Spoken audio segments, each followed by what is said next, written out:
So every great series has to at least have a trilogy, right? You've got the first two episodes, and it sets up just that penultimate climax of that third game. And that's where we're at in third game in what is it, 4 weeks, 5 weeks now? It's like a third game in a month. Bears, Packers at Soldier Field. And it's such a fork in the road for both teams right now because you've got the Packers who, if they win this game, they defy expectations. They break their losing streak that they've taken into this playoffs.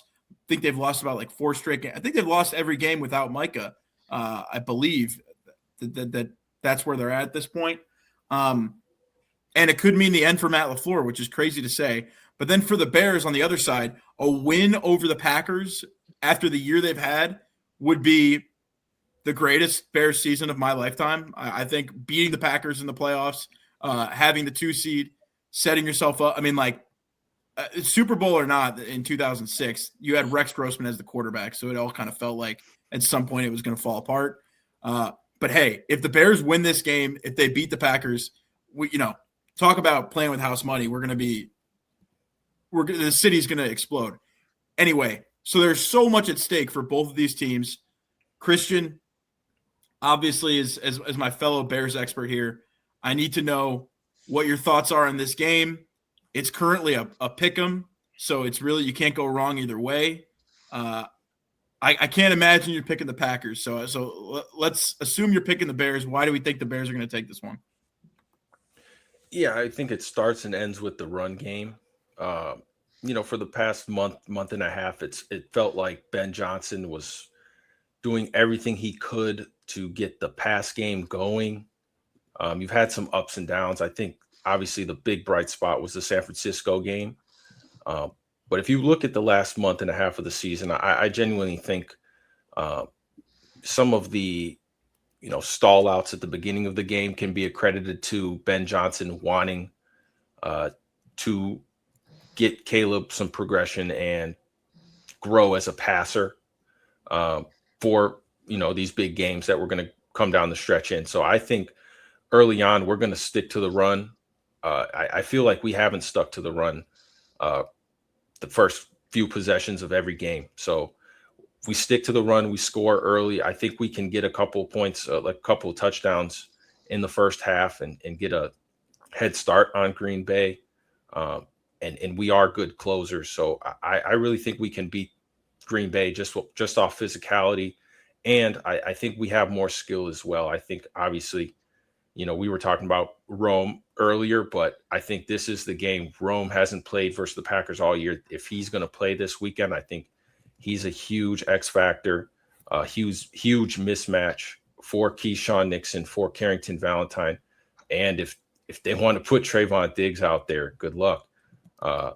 He already cooked him earlier this year, so we'll see about that. But I mean, I really like the look of this team this weekend. If it all comes together, stick with the run, work off play action, incorporate Rome to what Lou has been in the last month, what Loveland has been in the last month. It's going to be really tough to stop the offense. Green Bay, offensively, they might be able to hang with us. But I think the offensive line kind of broken down at this point. Zach Tom, if he plays, probably going to be 75%. Obviously, I think the biggest hit for Green Bay this year has been Elgton Jenkins going down for the year. And I know we don't have a great defensive line, but it's an understatement. DA has. I think he's left a lot of schemes on the table for the playoffs. So, some of the bad defenses against Green Bay early in the season, I think he's got that, if not figured out, I think he's got a handle on it. So I think we can handle them physically. I think we have more talent offensively. So I'm going to take the Bears, but I think everything's there for us to put a great game together. Beat the Packers twice this year. I mean, I'm with you in that I have to pick the Bears to win this game, but I do think that we have the horses to win, and it's going to start and end, in my opinion, with the run game with DeAndre Swift and Kyle Monangai. You talk about how DeAndre Swift's a brand new player. I mean, we talk about this guy from last year and from his time in Philadelphia and Detroit. This looks like a brand new player, a guy who's ready to run into contact, ready to get his face mask into another player's chest and just run right through him. And I think that's what they're going to have to do. They're going to have to run the ball. Monangai and Swift, you're going to have to run off Darnell Wright. Absolutely. Keep running behind him. Ozzie Trapillo, I'm assuming – I know Braxton Jones got activated off the I think off the Trapillo is IR. questionable. He's questionable. Trapillo is questionable, so we'll see. We shall see whether he's able to play. But again, run it to the right side, run behind Jonah Jackson and Darnell Wright, two of the better run blockers in the NFL at this point. And, yeah, just absolutely bludgeon them in that way. The Bears should only use the pass game when they absolutely need it in this game. And, make sure that you give your defense a rest. That's one of the things in these past couple of games, if you've paid attention to the Bears games, has been the defense has looked bad. The defense has struggled, but also the defense has been on the field a hell of a lot in these games against San Francisco and against Detroit. Long, sustained drives by the offenses, which, it's one thing when you don't have a defensive line, and the Bears don't, but when you're having to stay on the field for that long, it'll take so much energy out of you. And by the fourth quarter, there's just so much that you end up leaving on the table. And thankfully, Caleb has been able to step up in those moments. But again, it hasn't been enough to win in these past couple of games. So you have to change course. And I think a big part of that is going to be stressing, getting these sustained drives going. So even if you do get a guy like Rome Odunze back, even if, you have the offense that you're looking for in terms of personnel, I don't want them to overplay their hand by passing the ball too much. I think that needs to start with the run game. And again, this Packers defense is gettable without Micah Parsons. The post-Micah Parsons Packers defense, Rashawn Gary is an absolute shell of himself. Hasn't been able to step up in any sense of the word. I know that was a big expectation when Micah Parsons went down, that it was time for Rashawn Gary to start playing well, but he wasn't even playing that well when Micah Parsons was healthy. Mike Parsons was carrying that defense for the most part. The linebackers, Quay Walker and Edgerrin Cooper, have been up and down this year. And Christian already talked about the struggles that they've had in the secondary. So I do think that the Bears offense will be able to get theirs. I hope they do it the right way by running the ball and being able to give their defense some rest. But again, my main concern is with the defense being able to contain Jordan Love, right? We have to mention that in these past couple of matchups, Jordan Love's been out for the past, 2.5 weeks now. He went down early in the Bears game. Yeah. And so, yeah, it's going to be a question of how Jordan Love plays, how he shows up. And at the end of the day, if Jordan Love is able to make plays, they're going to be there for the Packers to make. I mean, this Bears defense is just that bad. They're not going to be able to get home with 4. Christian, you mentioned that Dennis Allen's going to have some exotic looks. He better, because Chicago has fallen out of love quickly with Dennis Allen in these past few weeks with how poorly this defense has played. And another thing I want to mention is Dennis Allen today in his press conference was asked why Tyreek Stevenson played 0 snaps this past week. 0 snaps for Tyreek Stevenson, who early on this season before Nashawn Wright caught fire was, a key part of this defense. Jalen Johnson's comeback is not performed well whatsoever. Looks like just a 50% version of Jalen Johnson. And yeah, Kyler Gordon's coming back, but you don't know what to expect from him either. So I think if there were ever, and Nashawn Wright has really gotten cooked severely. I mean, he's had some struggles in coverage that have been masked by the way he's been able to force turnovers. But all this to say, there's no reason that a guy with as much talent and as much fire and aggressiveness as Tyreek Stevenson shouldn't be playing a lot more. So I'd like to see more of him in this game. Anything to be able to get that defense going. So, I'm confident that the Bears offense will be able to step up. My main question is with the defense. And boy, am I going to be nervous and sweaty through this game. So Turtle, let's get an objective perspective here on this game. What are your thoughts from an outsider view, third party here on Bears Packers? Yeah, it's kind of hard for me to pick a winner in this game. Obviously, for your guys' sake, I would love for the Bears to win. What I really like in this game is the under, and you touched on it, Pat. I think both these teams are going to try and control the football and run the football. The Bears specifically, I think they've gotten away from the run game over the last couple of weeks. And when you've got, I know Caleb Williams isn't a rookie, but when you've got a young quarterback making his first playoff start, I'm not saying Caleb is scared of the moment, but I think to get the offense flowing and get Caleb comfortable and worked into the game, the Bears are going to have to establish the run, at least for the early portion of the football game. I think the Packers are going to do something similar on their offensive side of the ball. I think they're going to use Josh Jacobs. They're going to use Emmanuel Wilson. You've got a quarterback that's coming off of a concussion. Typically, quarterbacks coming off a concussion kind of struggle that first week back. But one thing for the Packers that they could maybe exploit the Bears' defense on is deep shots of Christian Watson. If the Bears can't get a pass rush, I think that there's going to be some openings there for Christian Watson to make a big play. The Bears are getting Kyler Gordon back. I think that's an underrated get back. I'm not sure how many snaps he's going to play, but at least for depth at the corner position, I think it's nice that he'll be back in the fold. But I kind of see both teams it's the third time they played each other this year. The familiarity is going to be off the charts. And typically in those games, I feel like it becomes more of a heavyweight battle, kind of a slugfest more than we'll see, offensive explosion, so to speak. So I do like the under in this game. But look, I mean, I could see it going either way. I think, we mentioned it about the Jags in the Bills game, but I think it's going to be whoever makes one more big play, who can hit the shot play down the field, and who can exploit what I think is two pretty vulnerable defenses. And also, I think controlling the clock will be a huge aspect. If you can run the ball effectively and get 5-6 yards a carry, I think that team's gonna win the football game. Yeah, I mean, it's going to be about who's able to control the ball in this game. Mike, what's your read on it? Another outsider perspective.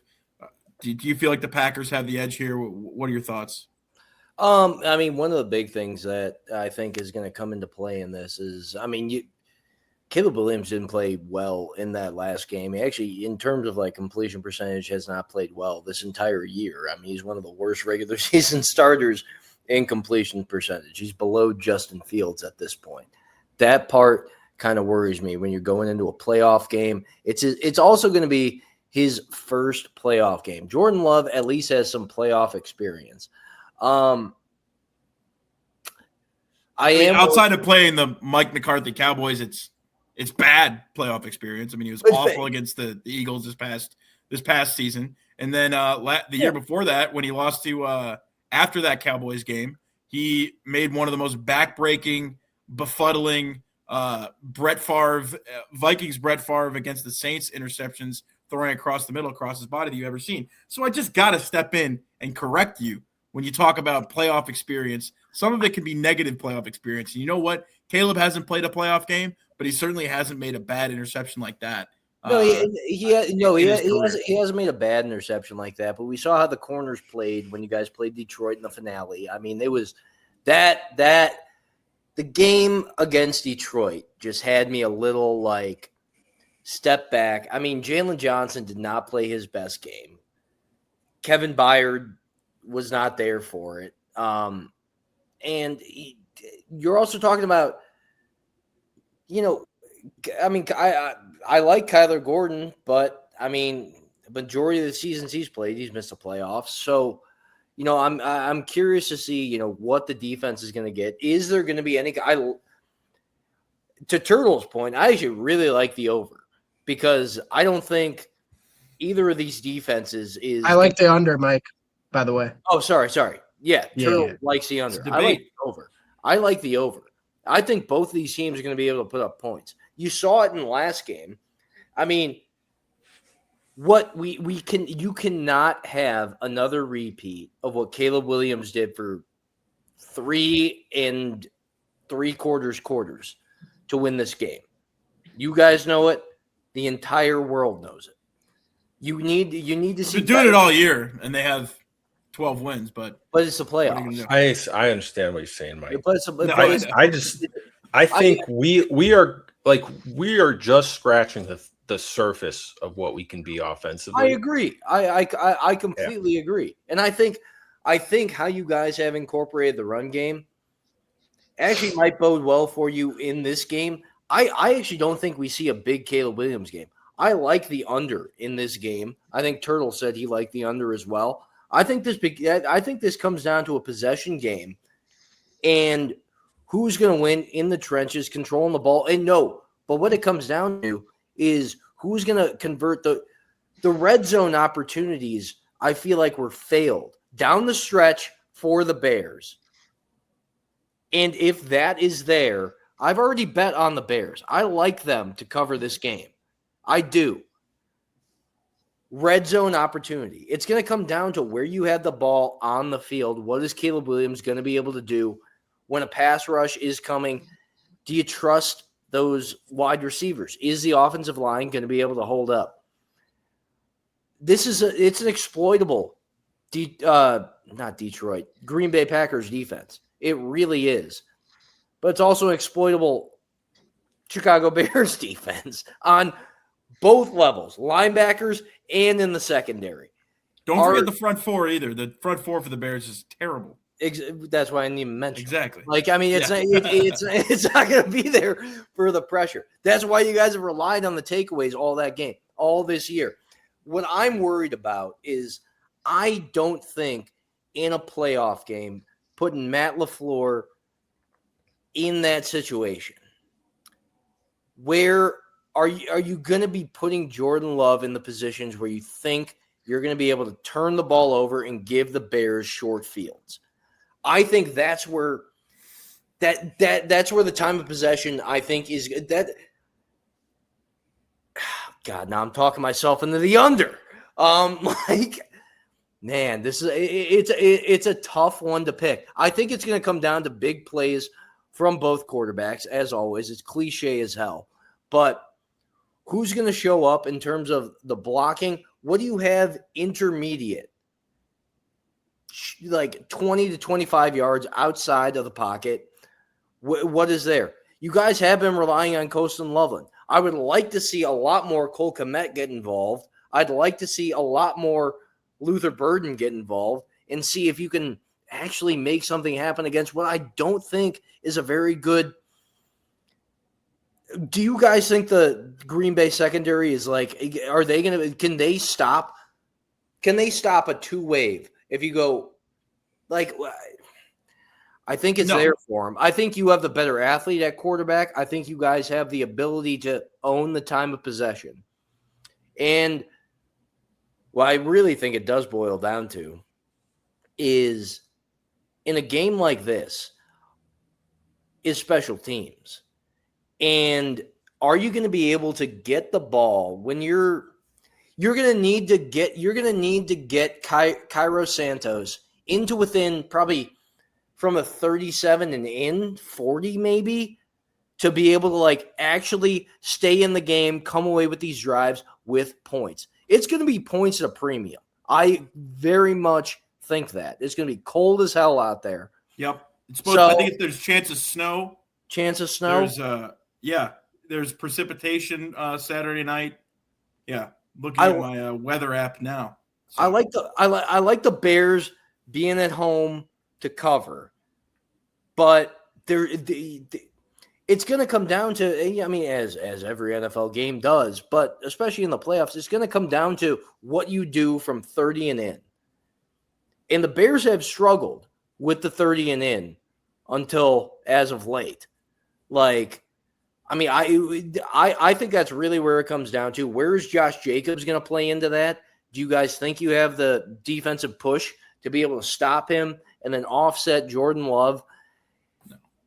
It's just, man, I'm going with the Bears just off gut. Chicago guy, you know. Hell yeah.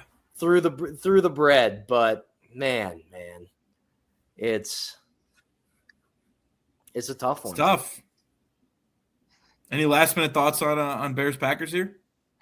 I the revenge angle too for Green Bay, I think, Right. looms a little bit as well. And the hot seat for Matt LaFleur. Um, I really think that may play into it as well. That's crazy. I think if the Bears Yeah. get up, though, actually it's a playoff game. I don't think we'll see a team quit I on think their coach. LaFleur could also know he's got Arthur Blank on his phone the next day. So Well, yeah, not the hot seat, not exactly the hot seat, but that he's got options. A little bit of Oh yeah. One foot out the coordinators door. interviewing for a job during the bye week type deal. Except LaFleur's not a coordinator, but you get what I'm saying. he's got a really close relationship with those fools. I think he's really Trying to close. sow discord here with the He's on in Shannon. case any Packers, he's got Packers one are foot- listening to the Bolton He's Board got one Sports foot out podcast. the door. He's got 1 foot out the door already. Boy, wouldn't I that like be the awesome? angle. You guys, Oh, you guys that put would the be- nail in this coffin. That and- would be and awesome send- if the Bears got him fired. Yeah. And then send Green Bay to the depths with no first round pick the next 2 years and So, a Pat, set true. player. Oh, it's Pat, such a you, big Pat, yeah. you like the Bears to cover in this one. I do. Right now it's Bears It's a pick 'em. plus 1.5? A pick 'em, yeah. It's basically a pick. It's I at mean- a pick 'em now. They were at 1.5 to start. Yeah, give me the Bears. Give me the Bears. Oh, they're still sitting at I 1.5. have to. Still Okay. sitting at 1.5. Yeah, give me the Bears at home. In a game where they're going to be able to run the ball. And Caleb's been great when it comes to playing in the cold. So Well, hey, let's do it. I like the under a lot because I think the way, honestly, you guys are going to win this game is going to be a time possession game and lean on the run game. Monungai and Swift have been looking fantastic down the stretch. And what we saw from Ben Johnson when they made that run with the Detroit Lions, it was relying on the run game. He was leaning on the run game. So Well, so much of it's predicated on being able to run play action from under center. Right. So in order to do that, you have to be able to lean on the run game. And he's been able to do it with DeAndre Swift, who was a cast off, who a lot of people had written off, and then Kyle Monungai is a 7th round pick who nobody really believed in. Changes may have threatened their quarterback, you know? And So- when you have a great interior offensive line, which Yeah. is what the Bears committed to doing this year. So a lot to like for sure. Any last minute thoughts on Bears Packers? It does. It feels like we have a deep ball as well. I mean, That's a place where I think you guys can get them. Is deep ball Rome? Let's see if we get a We sneaky. haven't DJ even Moore. seen him. Let's Haven't see. even seen deep ball Rome yet. Let's see if we get a sneaky DJ Moore game this game. Probably, I wouldn't bank on that. Let's put him left bench. Let's put him left bench. Yeah, I mean, I'd love to maybe we wait until the offseason to hash out the conundrum that is Yeah. DJ Moore, but I'll say it. I bet he gets featured a lot in this game. I'm with you, Mike. I think they're going to have to rely on all their horses here. And in a game like they're this not where there's pulling going to be punches. You want the fucking deal? Then go for it. Show out. He's got the deal. That's the He's got problem. the deal is the problem. But Roma Dunze coming back, he's coming off a stress factor. And, Well, yeah, you don't want it off the table. You can't really rely on him on a guy like that to come in and play every snap. I think they're going to have to rely somewhat on DJ Moore, whether it's out of the backfield, whether it's jet sweeps, maybe in the flat, something close to the line of scrimmage to get the ball and run. Because again, in the cold, in the what might be like snow, rain and snow, whatever the precipitation is going to be, you need to come with offense however you can get it. And DJ Moore, say what you will about him. I have my issues with him, but if you're able to manufacture touches for him, he can make a big play. I So- also think one Yeah. last point on it. I also think it's going to be a very big Komet Loveland game. Maybe not in the pass game, but just in terms of getting how Ben Johnson does his stuff is obviously like getting guys on the outside. A lot of 12 personnel too. Yeah, 12 personnel, getting those guys on the outside and throwing bodies. And I think that's where they really get involved in this game. And that's why I'm saying I think you guys can control the time possession like that, being able to get them off the line. They don't have the pass rush. They don't really have the run stoppers that I think they thought they had when we were going into the season. So it boils down to a time possession game. Under in the Bears. Love it. I'm me happy the I Bears. convinced you on the under, Mike. Happy I convinced you. Very much so.